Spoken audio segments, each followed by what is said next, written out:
Oi, sexto ano. Hoje a nossa aula, né, de História. A gente vai continuar nossa correção dos exercícios do capítulo 4, tá? De Mesopotâmia. Algumas informações desse capítulo, da matéria, perdão, eu vou ficar falando agora nesses exercícios, tá? Então, quando for estudar para a prova, também dá uma visualizada especial nessa videoaula, tá?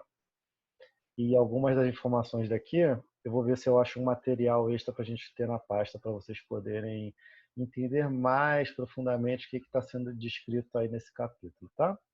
Vamos lá. Primeiro, a gente parou na página 85, tá? Número 1. Acredita-se que o primeiro sistema de crédito na história tenha sido criado na Mesopotâmia. E pedindo para pesquisar e responder a questão, né? Vamos lá.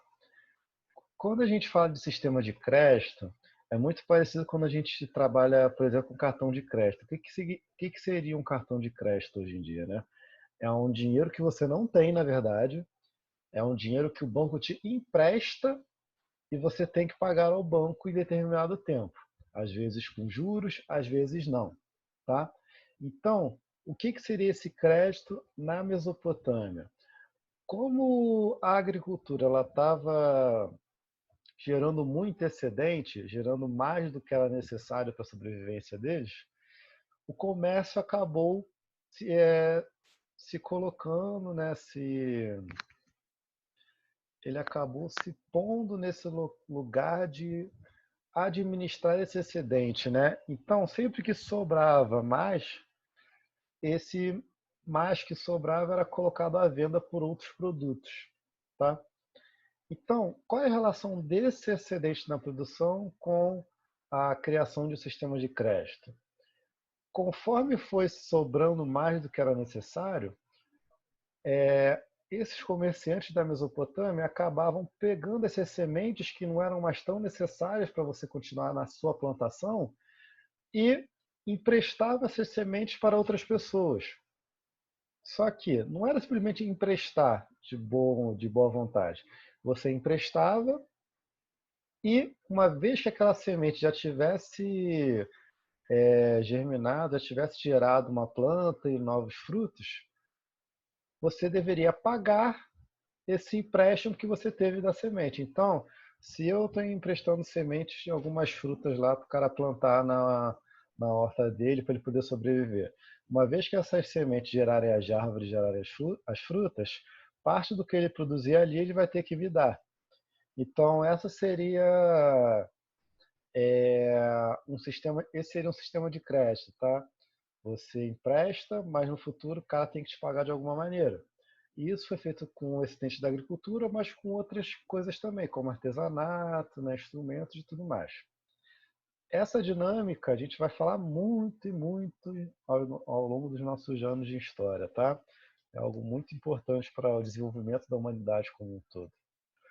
Agora, na número 2, temos aqui estruturas culturais da Mesopotâmia. Temos literatura, arquitetura, matemática e astronomia, tá? Na literatura, o que vai caracterizar a literatura daquela região? Ela vai estar sempre relacionada com os feitos mitológicos. Então, teremos histórias sobre pessoas da Mesopotâmia que teriam feito viagens fantásticas ou têm lendas grandiosas por trás de sua existência. Uma obra de literatura muito importante é a Epopeia de Gilgamesh, que é um herói da Mesopotâmia que viveu altas aventuras em busca da imortalidade. Eu vou ver se eu acho algumas histórias do Gilgamesh pra gente, tá? Eu tenho até uma aqui, uma parte dessas histórias no livro meu, só que eu não sei se eu consigo botar ele digitalizado pra gente. Eu vou tentar, tá? Agora, na agricultura. Como a gente caracteriza a agricultura da Mesopotâmia? Da mesma maneira que a literatura está ligada ao fantasioso, à mitologia, a arquitetura está ligada à religião, essas várias divindades que são cultuadas naquela região, tá? E um elemento da arquitetura muito presente são os zigurates, que são meio que pirâmides, um tipo de pirâmide em que o topo está achatado, tá? Então, grandes trapézios, digamos assim. que eram nada mais, nada menos que grandes templos religiosos e astronômicos também, para você poder trabalhar astronomia naquela área. Eles serviam muito de base administrativa para as cidades de estado da Mesopotâmia, né? E cada zigurate era feito para determinada divindade. E lá fazia-se administração, os cultos religiosos, também havia hospitais, bibliotecas e outras coisas importantes para o funcionamento da cidade.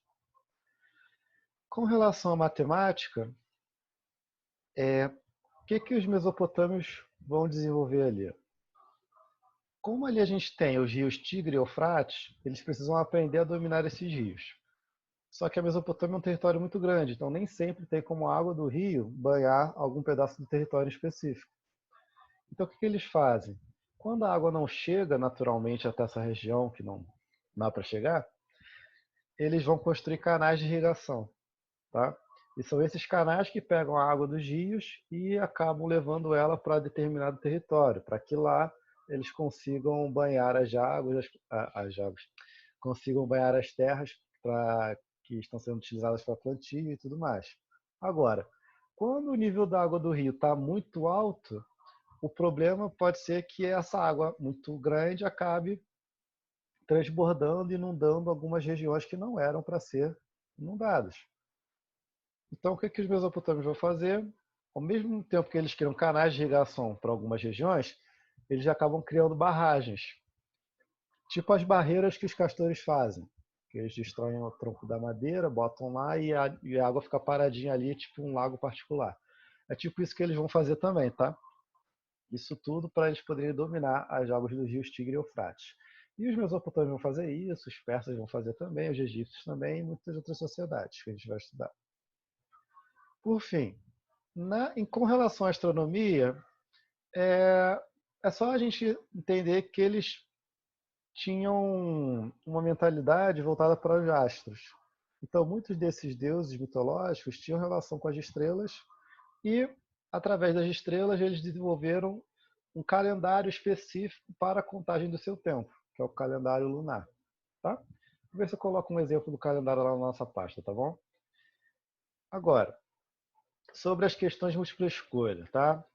Essa é a última videoaula que eu estou fazendo com correção dessas perguntas, tá? Dessas questões. Essas questões de múltipla escolha a gente vai fazer agora a partir das nossas aulas no Zoom, tá? Para que a gente tenha mais, para que fique dividido, não fique tão pesado assim essas videoaulas. Então vamos lá. Esse textozinho aqui falando sobre a antiguidade. Se desenvolveram no Crescente Fértil, que é aquela região ali do Oriente Médio que a gente está falando, né? Tivemos desenvolvimento da matemática, com a invenção da álgebra, da contabilidade, né? Da raiz quadrada, blá, blá, blá. Ou seja, desenvolvimentos matemáticos, né? E calendário com anos de 12 meses, dividido em semanas de 7 dias, blá, blá, blá, blá, blá. Bem parecido com o nosso. Essas contribuições referidas devem-se às... A gente está falando da Mesopotâmia, né? Então só pode ser civilizações da Mesopotâmia. Nenhuma dessas outras a gente ainda falou. A próxima que a gente vai falar é a do Egito Antigo, e depois Hebreus e Fenícios. E por fim, só mais lá na frente, a Grécia Antiga. Então, 3 letra B. Número 4. A região da Mesopotâmia, bababá, na antiguidade, foi berço da civilização sumeriana devido ao fato de... Ou seja, por que essa região da Mesopotâmia é considerada o berço da civilização da Suméria, né? Aquele primeiro povo que vai dominar a região. Muito simples, porque na região da Mesopotâmia tem uma grande área agricultável, né? Por que isso? Porque nós temos dois rios muito importantes ali, que são os rios Tigre e Eufrates, que vão servir para a sedentarização dos seres humanos de ali, que eles consigam viver em aldeias, depois em grandes cidades, e a história vai se desenvolvendo a partir daí. Então, 4 letra D. Número 5. Dessa civilização inserida na área do Crescente Fértil, ou seja, da Mesopotâmia, é correto afirmar que, durante o governo de Nabucodonosor, foram realizadas grandes construções públicas, merecendo destaque os jardins suspensos da Babilônia, considerados uma das maravilhas do mundo antigo. Se a gente não estivesse nesse nosso afastamento, tinha um trabalho muito legal para a gente fazer, que cada grupo da turma teria que desenvolver um monumento, uma das 7 maravilhas do mundo antigo, assim que fala. E esses jardins suspensos da Babilônia foram um exemplo dessas 7 maravilhas do mundo antigo, tá? E elas foram criadas durante o governo da Nabucodonosor, que, se eu não me engano, é do Segundo Império Babilônio.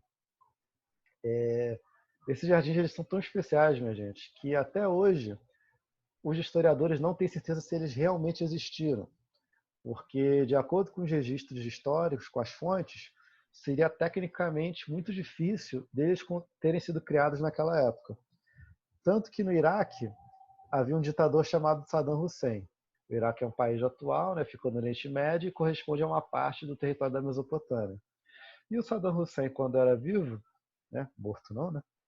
E quando ele governava na sua ditadura, ele chegou a propor uma recompensa para um cientista que conseguisse reproduzir esses jardins suspensos da Babilônia no seu governo. Só que nunca conseguiram. Então, número 5, letra B. Número 6. Na Mesopotâmia ocorreram. Então, características da Mesopotâmia, né? A única que fala aí, pelo que parece, é a letra C, que fala da escrita cuneiforme, né? Temos já a descoberta do uso da raiz quadrada, que aí já é um desenvolvimento da matemática, né? Uma crença na ação dos espíritos malignos, que aí já pega mais da mitologia, do politeísmo deles.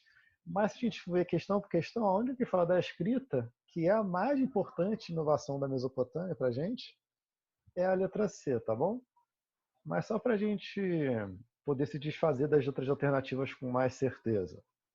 Letra A. Sacerdotes poderosos que criticavam o poder existente. Mentira. Ao longo da história a gente vai ver que muitos sacerdotes religiosos eles vão se aliar às pessoas que controlam, que dominam a sociedade, como reis, imperadores, nobres e por aí vai. Tá? Letra B agora. Expressões artísticas pouco originais, direcionadas só para a admiração dos deuses e das forças da natureza. Não.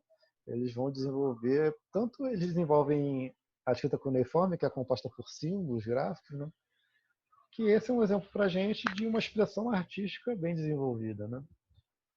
Letra D. Crença em deuses de antropomórficos. Esses seriam aqueles deuses do Egito Antigo, metade cachorro, metade gente, metade jacaré, metade gente, tudo mais. Não é uma característica dos deuses da Mesopotâmia. Fora que aqui está dizendo que eles não eram adorados. Mentira, os deuses da Mesopotâmia eram adorados, do Egito Antigo também, em templos. E letra E é uma arte direcionada para a consagração dos feitos militares. Também está errado. Havia esses feitos militares, mas também havia uma preocupação com a arquitetura, com a economia e tudo mais. Né? Com a religiosidade, e por aí vai. Então, 6, letra C. Número 8. Deixa eu subir isso aqui rapidinho. Número 8. Os sumérios são necessariamente lembrados quando se estuda. Letra D. A base cultural da civilização mesopotâmica. Por que só pode ser essa? Porque, gente, letra A, fenícios, não falamos de ainda. Iranianos, também não. Caldaica, vem de caldeus. Caldeus são dos povos que vão dominar a Mesopotâmia depois. Os sumérios são os primeiros. E essa base cultural aqui, ela se refere à religiosidade e também à escrita, já que a partir da escrita que tudo vai se desenvolver mais para frente. Tá? Número 9. Primeiro exército organizado do mundo. O resto a gente pode ignorar, porque não é. A gente não está decorando aqui. Então a gente está vendo a característica. Primeiro exército organizado do mundo. Qual das civilizações da Mesopotâmia ficou conhecida por ter um exército muito poderoso? Os assírios. Lembra? Eles tinham um exército permanente, que estava sempre em treinamento, pronto para a guerra e tudo mais. Tá? Número 10. Uma explicação para esses estados da Mesopotâmia, né? É isso que pergunta? Sim, esses estados teocráticos são estados, são governos, são territórios em que a gente tem o poder, o chefe, o líder, que ele está totalmente ligado à religião daquela sociedade. Então, ele às vezes é visto como um deus, como um seu representante ou como um emissário, como um enviado de Deus, né? Então, uma explicação para que essas pessoas já acabem sendo lideranças de estados teocráticos. Letra B, a necessidade de coordenar o trabalho de grandes contingentes humanos para realizar obras de irrigação. Essa questão aqui é um pouquinho mais chatinha, porque a gente só falou de Mesopotâmia até agora. Quando a gente falar de Império Persa e do Egito Antigo, a gente vai voltar nisso aqui, tá? Eu já vi isso com mais clareza. Então, segura essa dúvida se tiver nessa daqui, para a gente poder responder conforme a gente for avançando as nossas aulas. Número 11. A agricultura da Mesopotâmia, uma das mais importantes da antiguidade, caracterizava-se. Letra E, pela fertilidade do solo, a sociedade associada à quantidade de mão de obra usada. Então, tem muito solo fértil por causa dos rios, tem muita gente para trabalhar no solo, tá? As outras aqui não tem muito a ver. Ritmo de produção em função das cheias do Rio Nilo. Não estamos falando do Rio Nilo do Egito Antigo, não. Letra B. Pelo emprego do trabalho animal, especialmente do cavalo e do camelo. Novamente, estamos na Mesopotâmia, então camelo. C. Pelo uso de uma tecnologia mais sofisticada com o emprego de adubos minerais. Também não, isso aqui tem cara de desenvolvimento científico do ser humano ali na trata da agricultura, uma coisa mais de idade contemporânea, tá? Letra E, alto índice pluviométrico, significa dizer que chovia muito. Não é o caso. Por que que a agricultura, a colheita, ela é favorecida? Porque tem muita água do rio, não porque chove muito, tá? E a nossa última questão, sobre o Código de Hammurabi. Temos alguns artigos do Código de Hammurabi aqui, e ele pergunta, o Código de Hammurabi é uma criação da... A gente sabe que é da Mesopotâmia, então só pode ser letra B ou letra D. Ainda mais porque as outras opções a gente ainda não estudou ainda, né? Agora, letra B, letra D. Letra D. Mesopotâmia e a pena pelo delito não dependia da posição social da vítima e do agressor. Está errado. A gente viu na nossa videoaula passada que quando o cara vai ser julgado, quando ele comete um crime e é julgado, se ele for rico, a punição dele vai ser diferente do que se ele fosse pobre. Se ele fosse homem ou mulher, a mesma coisa. Então, tem esses já agravantes, digamos assim, né, nessa punição. E só sobra então a letra B, fundamentado pelo princípio da lei talhão, olho por olho, dente por dente. Se você comete um crime, a sua pena, a sua punição vai ser equivalente ao crime cometido, tá? A gente fica por aqui na nossa videoaula de exercícios, tá bom? Vocês repararam que alguns a gente não corrigiu no nosso livro, por quê? Ou eles não são muito interessantes para a gente no momento, e a gente pode voltar neles mais para frente, ou simplesmente são exercícios repetitivos, sem agregar muita coisa para a gente. Então, se vocês quiserem fazer em casa o que faltou e me mostrar, sem problema nenhum. Mas aqui a gente tem que dar preferência a outras partes da disciplina. Senão não dá tempo de a gente fazer tudo que a gente precisa fazer. Tá? Então, basicamente é isso por hoje. No Zoom eu falei para vocês, peguem o livro Jornadas Heróicas, tá? Esse livro aqui que eu comentei com vocês. Ao contrário aqui, mas vocês sabem qual livro eu estou falando. E leiam o capítulo 1, tá bom? Porque a gente vai iniciar um trabalho com esse livro aqui. Não ele todo por enquanto, só algumas partes. E quem sabe no futuro eu peço um trabalhinho valendo pontos sobre ele, tá bom? Então é isso, gente. Capítulo 1 para terça-feira, nos vemos no Zoom. Começamos já a matéria de Egito Antigo na terça também. E ficamos por aqui. E não esqueçam de fazer o meu trabalho, tá? E boa sorte na prova. Tá bom, gente? Ficamos por aqui. Tchau, tchau. Onde é que eu fecho aqui?